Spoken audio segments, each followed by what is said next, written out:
Muchísimas gracias a los amigos, amigas que se conectan a este su programa Otra Mirada aquí en el Ecuador Today. Y bueno, el día de hoy vamos a tener un interesante análisis, una interesante plática con un gran analista político, periodista de 56 años de experiencia. Sí, bueno, un amigo actualmente, él es editor y columnista de uno de los diarios más importantes de México, El Heraldo. Estaba con nosotros Pepe Carreño, José Carreño. De verdad es un gusto para nosotros poder contar con tu presencia, estimado Pepe. Bueno, este domingo 2 de junio la cuarta transformación, este proyecto político que significa, ¿no?, una coalición de partidos políticos, Morena, el Partido del Trabajo, Partido Verde Ecologista en este momento, y varias organizaciones sociales han tenido un triunfo histórico como muchos lo analizan, ¿no? Realmente podríamos decir que este es un referéndum al gobierno de López Obrador. Vamos a ver cuál es tu análisis, Pepe, y de alguna forma, pues quizás con una interesante, pues también victoria que pone de relieve, vamos a decir, el liderazgo también de las mujeres. Hay que recordar que ya son 200 años de República Mexicana y precisamente en 1824, cuando es la independencia, ¿no? Y se inicia la República Mexicana, pues son 200 años y hoy pues se tiene la primera mujer presidenta en México. ¿Qué significa esto? Pepe, ¿cómo ves tú estos resultados, sin duda abrumadores, y con una, vamos a decir, con una oposición que se queda prácticamente sin piso, ¿no?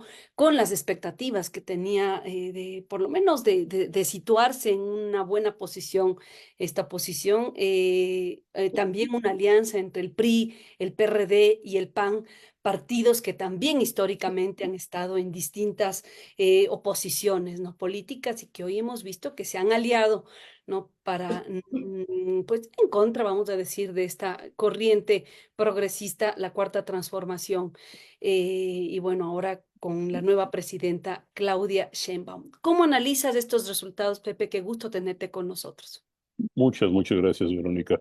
Es un placer. Mira, mira, por un lado, la victoria del domingo es aparentemente absolutamente abrumadora. Y digo aparentemente porque hasta ahorita todavía no hay resultados oficiales como tales, sí que se darán a conocer mañana en la tarde. Así que, pero todo indica una victoria abrumadora, una victoria que se esperaba, pero no en estos términos, en este Ujú. tamaño. Es Así lo es. que en tiempos históricos en México, allá en los 60s, en los 70s, se llamaba el carro completo. Esto es, Carro el completo. partido en el poder se llevó todo, literalmente todo. Esto es, estamos viendo gubernaturas, mayoría en el Senado casi casi literalmente absoluta, mayoría en la Cámara de Diputados casi literalmente absoluta. Esto es, no necesita vamos, ok, es una coalición, pero no necesita de más alianzas ni de más negociación para imponer su voluntad. Sin duda un triunfo brutal, para no decirlo de Ujú. otra manera. Ahora, sí, esto obviamente sí se confirma. La oposición tiene esperanza de que algunos de los resultados sean modificados en el recuento de mañana. De hecho, se espera que se pidan recuentos sobre casi 60% de los de las casillas que hubo. Así que vamos, fue una elección en ese sentido puede ser muy disputada. Ahora, Ujú. la otra parte. Esto es evidentemente, como dijiste y muy acertadamente, fue un referendo sobre el gobierno del presidente Andrés Manuel López Obrador y la cuarta transformación. El, ah, digamos que en alguna medida, desde mi punto de vista, más allá de eso, ahí es también un testimonio de organización de del trabajo que desarrolló desarrolló el equipo de la 4T por sacar la gente a votar, porque la participación también fue histórica, fue casi El setenta por 60% de la ciento población. Así es. Eso también tiene mucho que ver. El, ah, Tienes también una, bueno, se puede decir una guerra política que no tuvo trabas literalmente hasta el último minuto, a pesar de que el Instituto Nacional Electoral trató de controlar las cosas, pues siempre brincó alguien en algún lado para hacer un comentario, alguien en algún otro lado para hacer un gesto, y digamos el tema de la propaganda o el tema de la guerra política se desarrolló literalmente casi hasta el último minuto. El, ah, por un lado, sí, fue un referendo sobre López Obrador y su trabajo.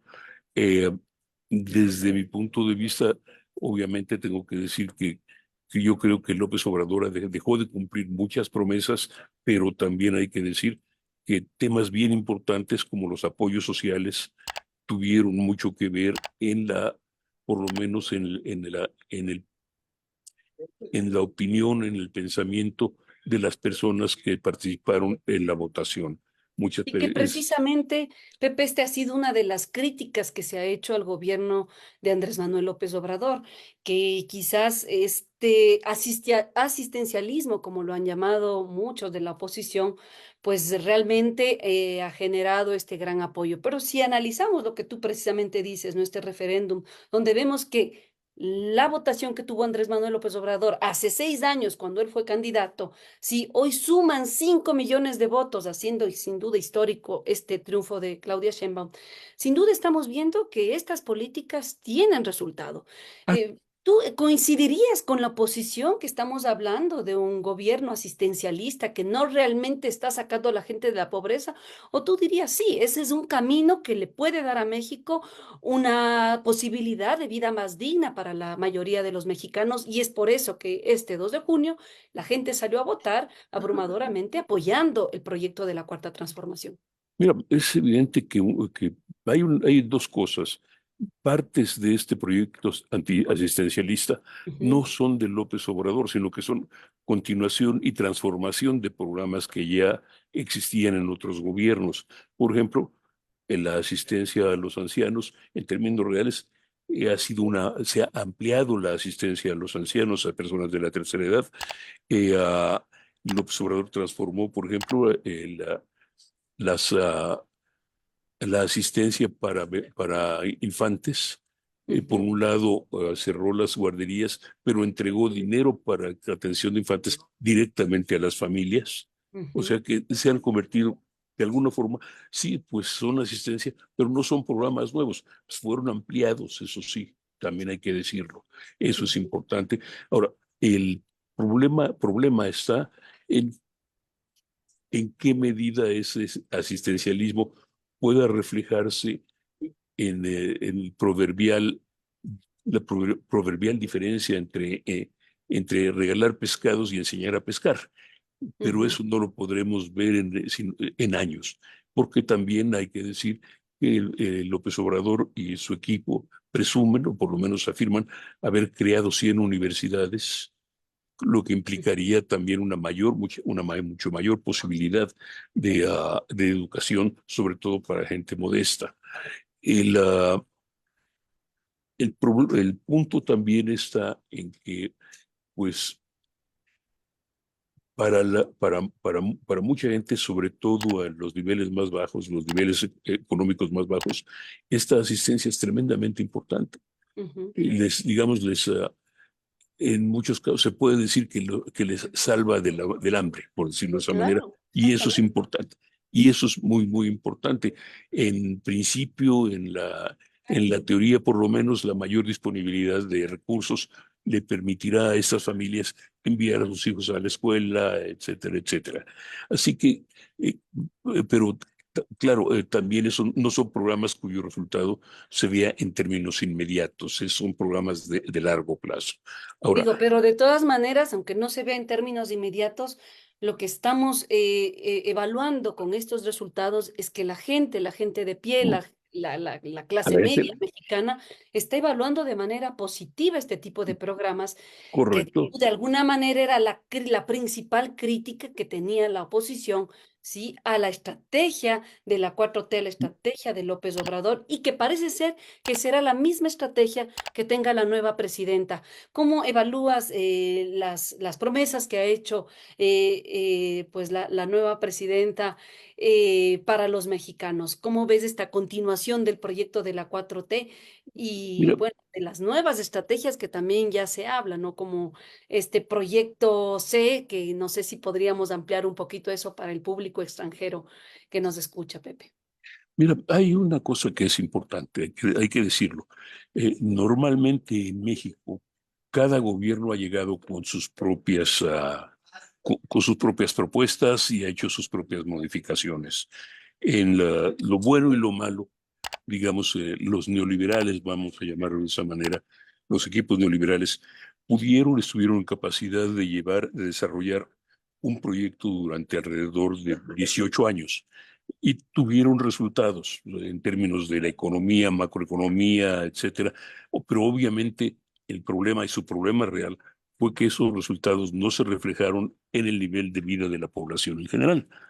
Es decir, vamos, hubo resultados, hubo sí ciertas mejorías, pero no tuvieron el impacto inmediato sobre la población en general. El, ah, este proyecto de la 4T, que debo decir no lo tengo muy claro, no sabemos exactamente qué sea, pero que evidentemente tiene o despierta por lo menos la curiosidad y la atención de la gente, al menos desde eh, a partir de los beneficios que está recibiendo, beneficios tangibles que está recibiendo, eh, pues si al prolongarse durante otros 6 años, puede producir realmente cambios importantes, ¿no? Esto es, Ujú, tienes, por ejemplo, una serie de proyectos del presidente López Obrador que no se han concluido. La refinería de Dos Bocas, por ejemplo, que teóricamente, pues, permitirá o al menos aliviará enormemente la dependencia mexicana de la importación de gasolinas. Eso sería un beneficio tangible cuando llegue a ocurrir. ujú, El, ah, el tren transísmico que iría de Salina Cruz, Oaxaca, en un puerto que es un puerto del Pacífico, ¿cómo se llama? Al puerto de Coatzacoalcos en el Golfo de México, y que teóricamente, vamos, en teoría, porque todavía no es un hecho, podría actuar literalmente como un canal transoceánico para la transportación de mercancías, con un ahorro de tiempo considerable entre Asia y Europa, o entre las costas de los Estados Unidos. Entonces, son proyectos tangibles que todavía no funcionan, que pueden ujú, tener un enorme impacto económico, pero que evidentemente hasta ahorita solo hemos visto inversión, no hemos visto mayor cosa. El Aeropuerto Internacional Felipe Ángeles, que ujú, estado en el centro de muchísimas polémicas en México, pues tampoco ha terminado de cuajar, está apenas en sus inicios. Así que estaremos viendo algunos de los programas, la continuación de esos programas, la prolongación de de esas propuestas, tal vez llegarán a dar resultados en los próximos 5 o 6 años y cambiarán mucho las cosas en términos de la relación entre la 4T y el resto de la población, o lo que queda de la oposición, por decirlo de esa forma. ujú. Entonces, la continuidad es algo que no ha ocurrido en México normalmente. Ya. Siempre se ha interrumpido y así lo vimos, insisto, los últimos 18 años antes de López Obrador, ah, pero sin resultados, sin los mejores resultados posibles respecto al resto de la población.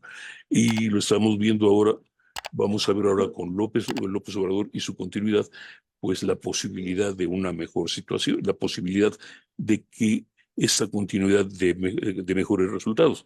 Ahora, depende mucho también de las situaciones y las condiciones económicas que pueda encontrar Claudia Sheinbaum actualmente. Eh, un punto a favor, un punto importante, eh, volvió a nombrar o reiteró el nombramiento, si lo quieres decir de esa forma, de Rogelio Ramírez de la O como secretario de Hacienda. Es el hombre que ha mantenido, se puede decir, la economía del país a flote durante los últimos años y que tiene toda la confianza del mercado, los mercados y los inversionistas internacionales. Así Sí, que existe, vamos, las señales son buenas en ese sentido. Ahora, el punto está, y eso es lo que mucha gente en la oposición trata de puntualizar, es en qué medida los programas sociales van a poder, serán sostenibles en los próximos años. Y aquí el punto va a ser el progreso económico que logre desarrollar el país en estos próximos años. exactamente. Y quizás ahí pues también ver cuál va a ser la relación, por ejemplo, con Estados Unidos, cuál va a ser la relación con América Latina, que la nueva presidenta Claudia Sheinbaum ha puesto principal atención, ¿no? Quizás abrir un poquito más las puertas, mirando hacia el sur, como ella decía. ¿Cómo verías tú esas relaciones, un poquito la tensión que se vivió en este sexenio con Estados Unidos? Parece ser que Claudia Sheinbaum pues abre la puerta al diálogo, a mantener relaciones cordiales con el gran vecino, ¿no? Estados Unidos, con quien pues tienen prácticamente la mayor parte del mercado mexicano. ¿Cómo evalúas esa relación y esa apertura que está dando al sur a los latinoamericanos la nueva presidenta? Mira, la presencia de Estados Unidos en México es brutal. Ujú. Es enorme. Tú has estado aquí, así que no te voy a decir nada que te Sí. sorprenda. Es, a querer o no, inescapable. Tenemos un comercio bilateral que está rozando los 800.000 millones de dólares por año, que es una cifra brutal, enorme, para no decirle de otra manera. Mm. Posiblemente el comercio de la Comunidad Económica Europea en su conjunto sea de ese tamaño. Es así de grande. Toda América Latina completa no tiene esas cifras de comercio. Ahora, esto tiene un precio de otro tipo, evidentemente. México tiene que ser muy cuidadoso en su relación con los Estados Unidos. ¿Por qué? Mm. Pues porque obviamente hay un cierre de frontera afecta afecta a la economía mexicana. Un cierre de frontera implica millones de pesos o de dólares perdidos y miles de trabajos en suspensión. Entonces tiene que ser muy cuidadoso, no por gusto, pero por realidad. Ahora, Ujú. dicho eso, pues sí, López Obrador tiene un estilo personal que lo llevó a una serie de choques con los Estados Unidos, pero mucho más en opiniones que de fondo.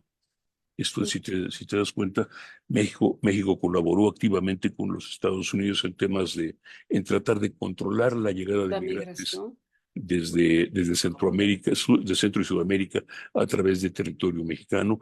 De acuerdo con las últimas cifras, estamos hablando hasta de un 50% de reducción, que es considerable, pero obviamente al mismo tiempo, para, pues si se me permite usar la palabra, tenía que salvar la cara de alguna manera y tenía que entrar en algún tipo de confrontación con Estados Unidos, sobre todo a partir de políticas estadounidenses que en México no caen bien. Lo mismo en términos de Cuba y del bloqueo contra Cuba y Venezuela, que en términos de sus propuestas migratorias o de las propuestas comerciales.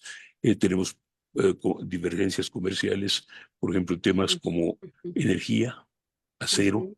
importación de maíz. Porque México prohíbe el maíz transgénico y hay intereses estadounidenses que los proponen, que los promueven.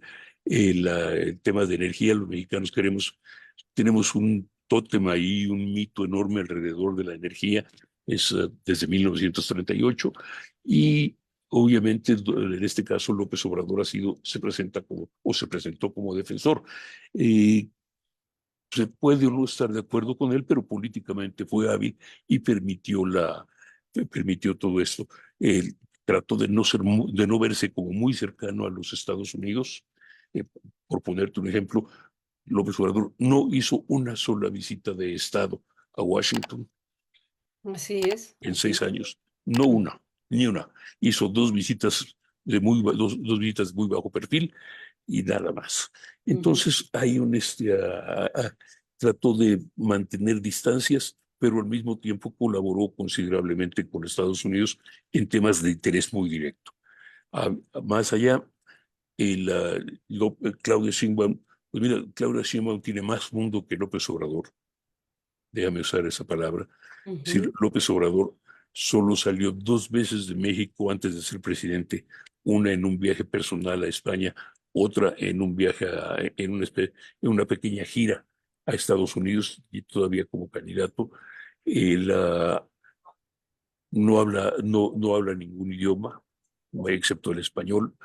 claro. Vamos, no, es eh, tiene una personalidad que él trata de realzar como hombre campirano, como Ujú, hombre de campo. Uh, Es lo que él trata de realzar. Ha sido, ujú. eso sí, ha sido, se puede decir, un activista de temas mexicanos, especialmente el petróleo y campesinos, durante los últimos 30 años. Y lo sigue siendo. Ahora, dicho eso, en ese sentido, Sheinbaum es una clara diferencia. Pero claro, también es una cosa importante. Sheinbaum es la heredera de López Obrador. Sí, Entonces, se ha mostrado. no puede ni debe, digamos, políticamente sería un suicidio si decidiera romper con López Obrador. Vamos, López Obrador es el centro de Morena, él es el eje alrededor del cual gira Morena y es el eje vamos, para gobernar, Sheinbaum tendrá necesidad de, del apoyo de López Obrador y de sus partidarios. A Así que pesar de que el presidente López Obrador haya mencionado que saldrá de la vida política, que no asistirá a ningún evento, que espera pues su retiro, su jubilación de la política mexicana, déjame decirlo de esta forma, ¿tú has visto algún político que se haya retirado jamás? hoy lo pensaba precisamente eso, Pepe decía. Vamos a ver. Y Pues López Obrador lo esto lleva es, eso en la sangre, ¿no? pero Desde, es parte de su vida. claro. Y el punto es, quizá no es tanto el que sea su intención o no lo sea, pero simple y llanamente, ¿quién va a evitar que la gente vaya a visitarlo a pedirle consejo? Ujú, ujú. Ahora, tiene una segunda parte, tienes el referendo revocatorio.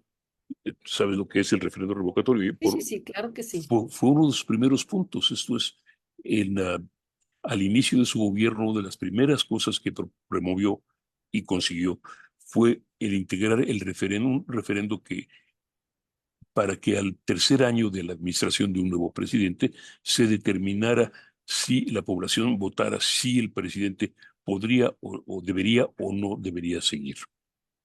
Ujú, Al ujú. margen de todo, tú no quieres tener, déjame aceptar que López Obrador no quiere asumir, pues no quiere seguir en la política. El tema es muy simple. Es decir, va a irse de México.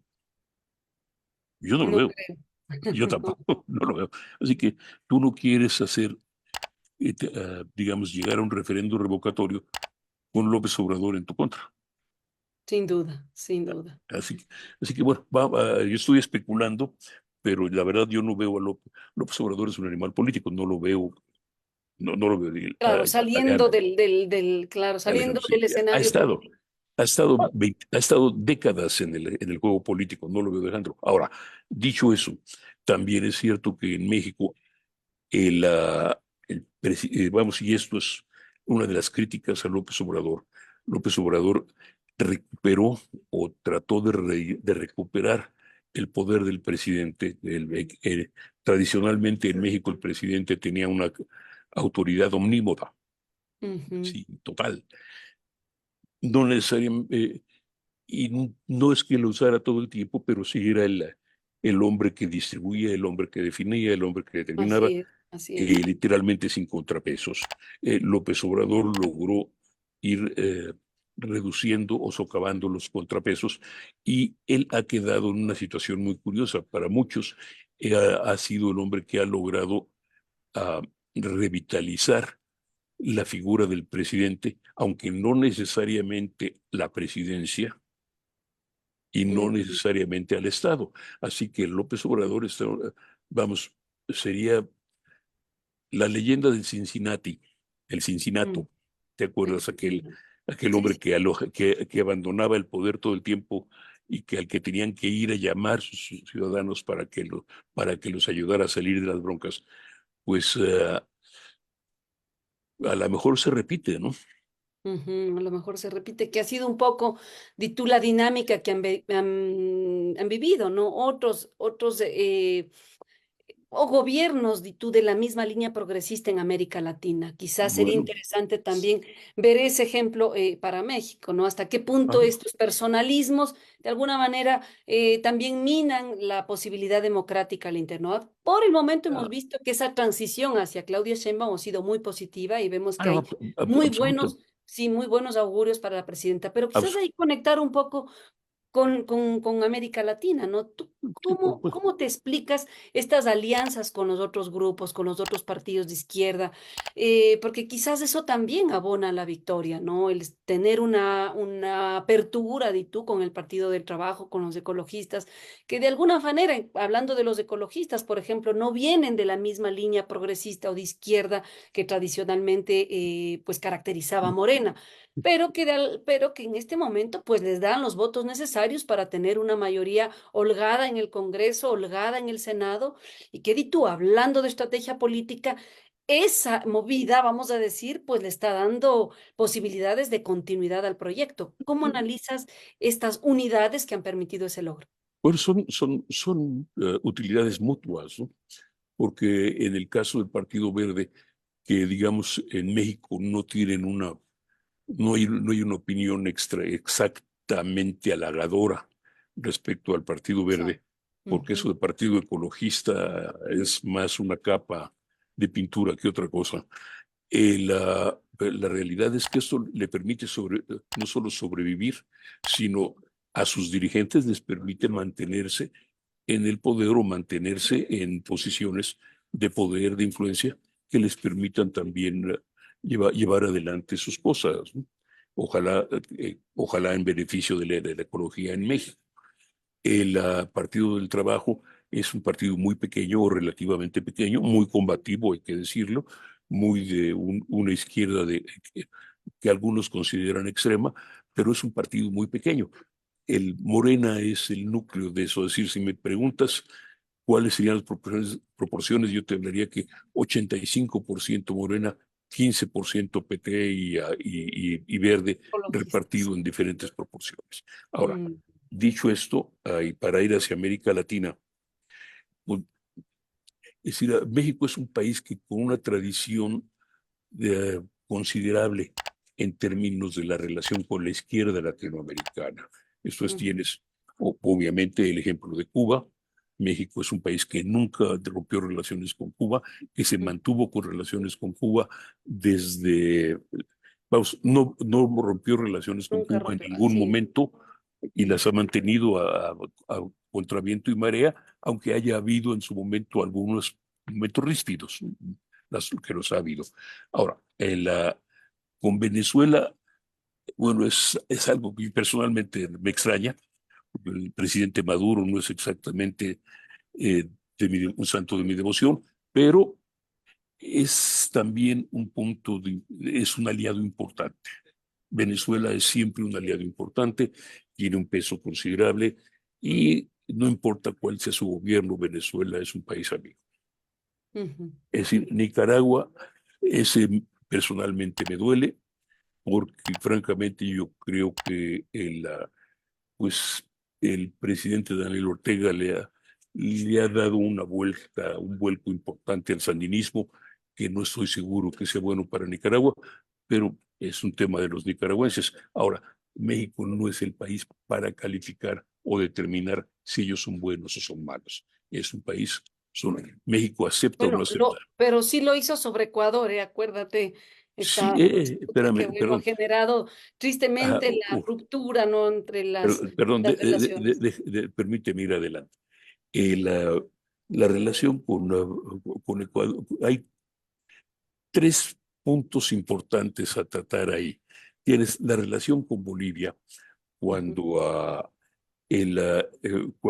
cuando el presidente Evo Morales, todavía presidente Evo Morales, decide que quiere competir por tercera vez por la reelección, luego de que una reforma promovida por él mismo, la prohibía.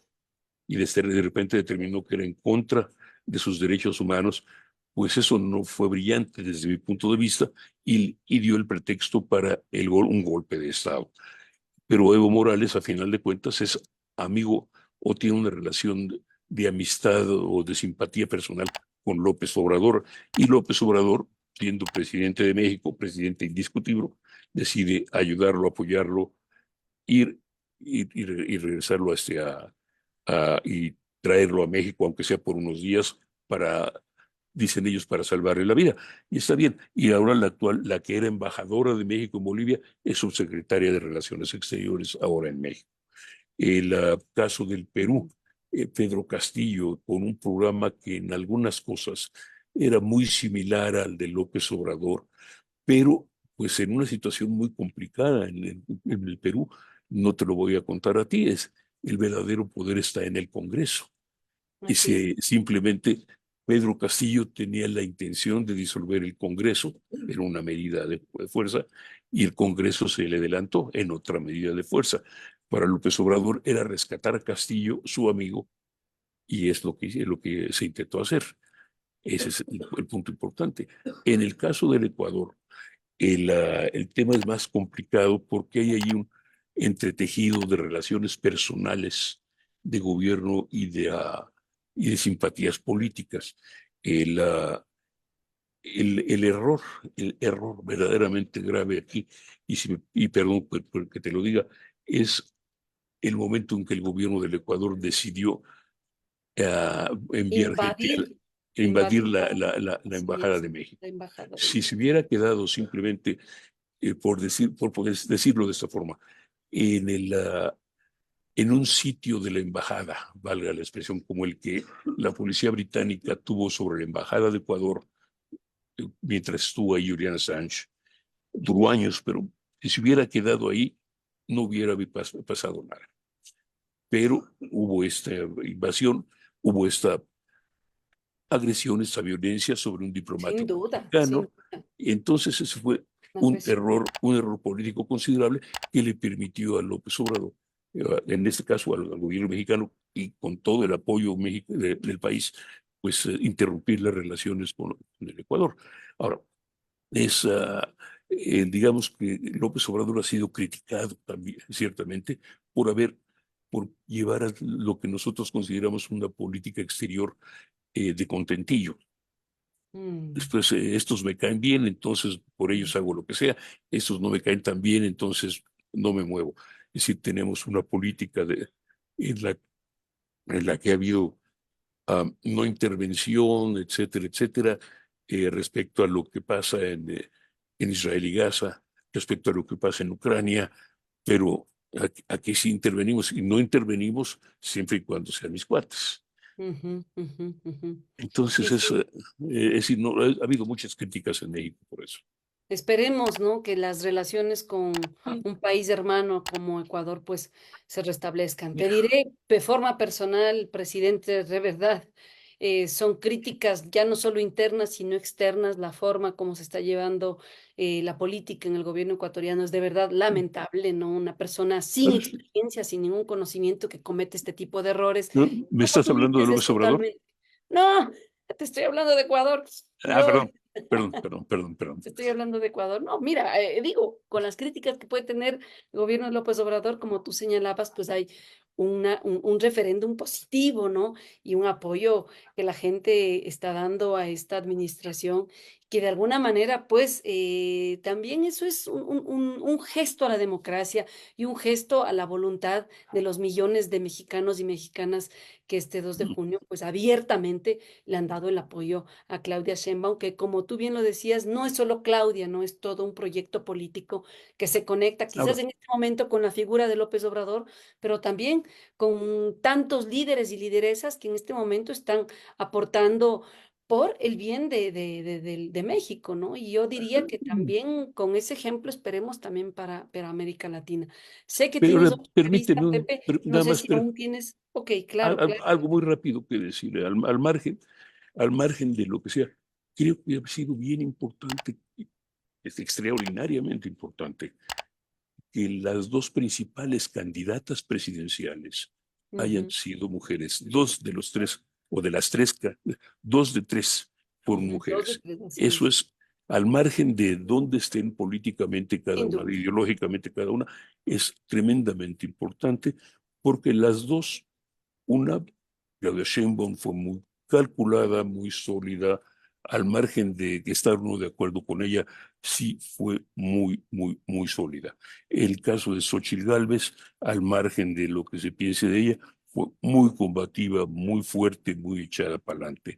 Eso Ujú, te da una imagen totalmente distinta de la mujer mexicana, de la persona más o menos, vamos a decir, humilde, o de la persona obediente, de la abnegada, patati patata, ¿no? Es decir, y te da personas que ya, por lo menos con ujú. una convicción ciudadana, política importante y con capacidad de actuar y desarrollarse.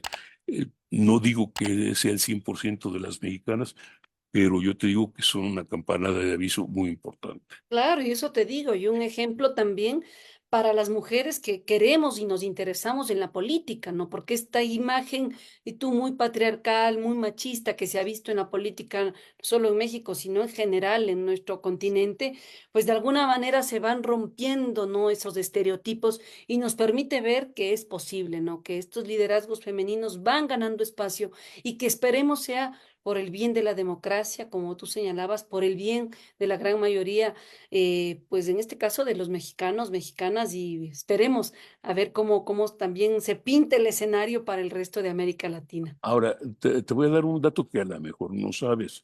Tú A sabes, ver, nada más como detalle, tú sabes, y respecto a la conexión con América Latina, tú sabes que Claudia Sheinbaum tiene una hermana que se llama Adriana.